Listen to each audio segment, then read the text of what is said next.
السلام عليكم ورحمة الله وبركاته أصحابتي دوما السنة لما أنتي ما أنت أركي على بانجين ويا أركي على السودادي أرماجة دمواكوانا ولا كلا هجاجينا إيمان صوتهم أرماجة نوكو بانجيو لا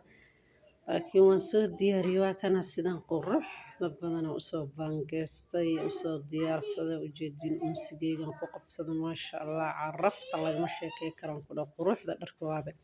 qofka arka waaba iska jeclaana meeshan diracyadii waaye cabaayadihii saakooyinkii oo kuwan aleenkan waxaa waa saaki cabaayado waaye sidaas quruxda badan oo soo hagaajiyo ujeedin asxaabe unsigeyga dhac aan kusoo siistay waxyara unsigan ku dhaafaa qaybtan waxyara unsiga loo deenaa waa ujeedin sidaas quruxda badan waay maasha Allah inta diracyadii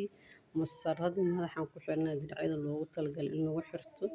waayo waan kasoo qaado unsiga qaybtan hoosaan rabaa hadda inaan unsiga geliyo oo xijaabadii iyo gorgoradihii iigu jiraan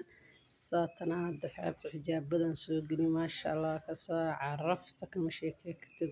maasha Allah qaybtan gorgoradihii iyo xijaabadii waa kan hadda qaybtan kale u soo deg iimaan soo deg qaybta ka koreysa dhan waxaa waa qamaaradii waaye ayakana unsiga gelinayo insha Allah asxaabay ka faa'iideysta sidan quruxda badan waa liswaayantan waa la kala maqnaay haddaan soo noqday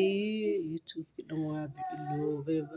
jaanisa loo waay hadda loo soo noqday xilaa arkaan iskaaga soo tuuraa maanta hadda waxaa waaye dharkaa laga shaqeeyano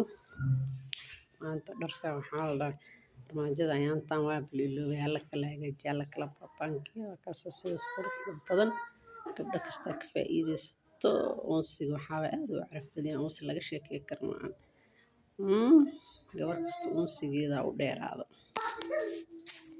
ka bogasho asxaabe kastoo intaan lilo youtube-ki cod saaritaanka xataa waa iska ilaawaybo marka maanta waxaa la tijaabi camal waa la tijaabinoyaa